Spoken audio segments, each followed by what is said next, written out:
So it's time for another gardening week video, and it's a cycling day today, and hence no hat. And yeah, I just popped down to the allotment to open up because I had to close up yesterday because there was very squally high winds, much worse than forecasted.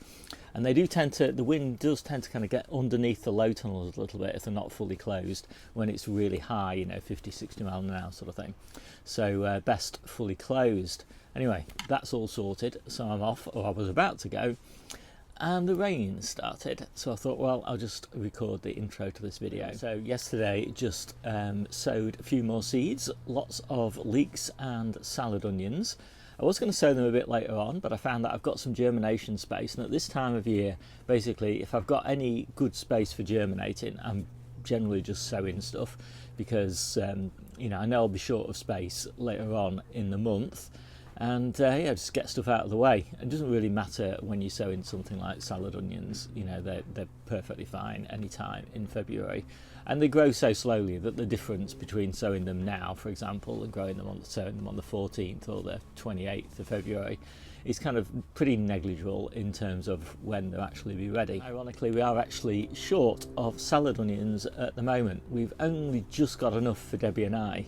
And you know, I don't exactly know why that is. I think maybe the early batch did really well, so we've been eating those earlier than normal and eating them in larger quantities. And then the later batch has done a little bit slower, and so, you know, we've kind of got like 2 weeks perhaps where, you know, we're only being able to pick maybe, you know, 20 or 30 onions or something like that. And then hopefully all the other batches will kind of come on stream pretty quickly. I could pick some of my Japanese onions, which are really nice and thick and great, but I'm kind of wanting to save those for April and May when you know, the stored onions will be in short supply. I did actually, while I'm talking about seeds, I should mention that I got some really a lovely little package in the post a couple of weeks ago with a whole selection of favourite seeds from one of my viewers, and it was really lovely to get those. And I'm really looking forward to trying them out. There's quite a few there that I've not tried before. One of them that was sent was some lettuce, and it was actually one of my favourite lettuces last year. So maybe I'll give some of those away because I've got quite a lot of those now. Popped my bike in the polytunnel to keep it dry, and the rain has now stopped, so I'm off for a bike ride. I'm going up the coast to Fleetwood, which is my kind of favourite everyday ride, and it's great, some great cafes for breakfast and reading. And I might take you along, show you a few of the sights. Not much to see, to be honest, but it's a nice relaxed off-road ride. Well, I wish I could say that those photographs that I took on my bike ride were actually from Monday, but no, it was a pretty grim ride actually. Really cloudy and kind of misty and a bit rainy, so I didn't take any photographs, but anyway, that's what it looks like on a better day. And so yesterday I just planted some calabrese, and these were a batch that I think I sowed about the 18th of November last year, and they're nice little plants now, and so I've just interplanted those into a bed of spinach and salad onions. And all I did was just harvested, I think it was 7 spinach plants just to make space for the calabrese, and I call that relay planting. I think everybody else calls it relay planting, and it's my favourite technique really at this time of year, as well as interplanting. Interplanting I think of as when you're leaving the plants in to grow together over a long period of time, and relay planting I think of as, you know, you've got a bed that's just finishing off and you plant into it, and then the new plants grow, and then you harvest the old plants away. So it's kind of about a relay race.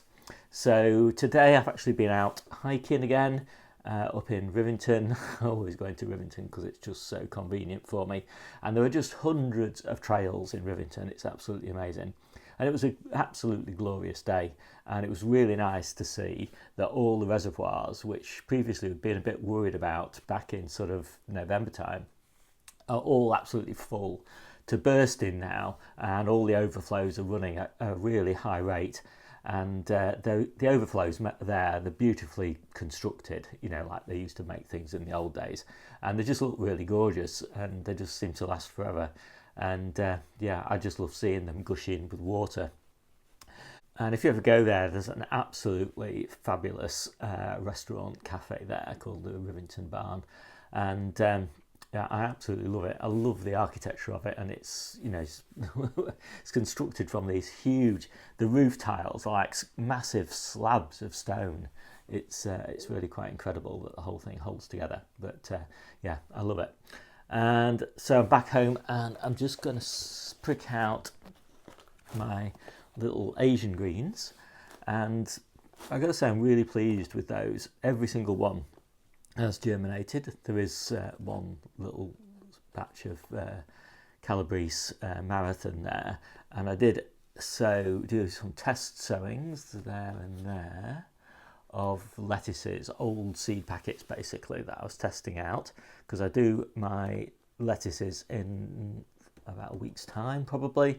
That I'll be planting out in March outside in the back garden, and I just wanted to test these old seeds, see if they're any good, and they weren't. I got zero germination from those. So I do like to do germination tests whenever I can. Anyway, I'm going to get those pricked out, so I'm really pleased with those. I was also really pleased this morning when I woke up to see that all of my onions have germinated, and that just shows what a keen gardener I am, because the first thing I do in the morning is check to see whether any seedlings germinated overnight, and yes, all of those little make-up onions, Red Baron, have germinated, and it is such a nice feeling, and they take such a long time to germinate, and they can kind of germinate over quite a long period, and you're never quite sure, you know, they're just a little bit slow, or they're not going to germinate at all. And I have had batches in the past where not a single onion germinated, and yeah, and I've, you know, retried them, and not a single one germinated, so the whole sort of seed packet was dud. And fresh ones as well, but yeah, so it is really nice to see. So it's Thursday, and it's another really wild and windy day today, and I'm down on the plot, and I'm just going to plant these beetroot, and they're a bit floppy, and I don't care about that at all, because the beauty of beetroot is you can plant them really deep, so even something leggy and floppy like that, once it's planted up to the leaves, just like this, it'll be a lovely little plant, and it'll grow no problem at all. And I don't really have many spaces to plant the beetroot, and it takes a long time when you plant it this time, so it'll probably be ready about May, and I want it out of the way of peppers and tomatoes and things like that. So it's basically going to get planted down the edges of beds, at the back of beds, anywhere where I've got a little tiny bit of space, and yeah, I can get it, and it's not going to get in the way of any of my summer plantings. So it's Friday, and I've been out cycling all morning, and just got home and looked at the weather forecast and decided pretty certain that we needed to get the harvest done. So quickly sorted that out this afternoon, and it is a pretty nice harvest, got to say. Quite pleased with it. I'll just run you quickly through. So we've got the salads here. These will be salad mixes pretty soon. We've got the potatoes. Actually, interestingly, that was 1 tub of potatoes, so that was one of our better harvests. But they are starting to shoot now because it's just been so mild, although we did have a frost last night. And as a result, you know, I don't know how many weeks left these will last in the tubs, and they'll probably shoot even faster out of the tubs. So yeah, I'm pleased that we're getting through the Charlottes. Hopefully the main crops will be a bit slower to shoot. We've got the winter miner's lettuce, or Claytonia, the lamb's lettuce, salad onions, and then these are all spinach here, underneath here and down here. And then those are the cooking carrots, those are the salad carrots, and these are the Jerusalem artichokes. And I'm picking a lot of these at the moment. So these are heads off the colettes, and we've got loads of these, and absolutely gorgeous, and just like a little loose leaf cabbage. And of course, sprout tops as well, like these.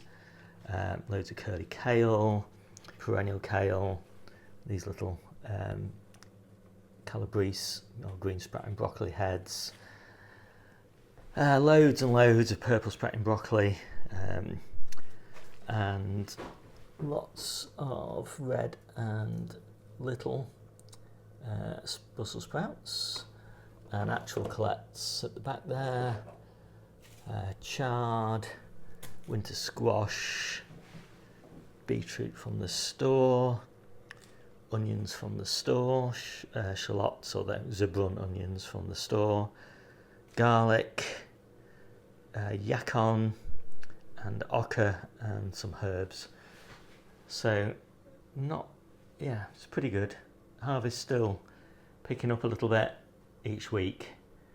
It doesn't really pick up until March, and then this table will be piled high in March probably, but I'm making an attempt to level off the harvest so that we don't get quite as much in March, we get a little bit more in winter. We'll see how well I do with that. We add lots of things to our salad mixes.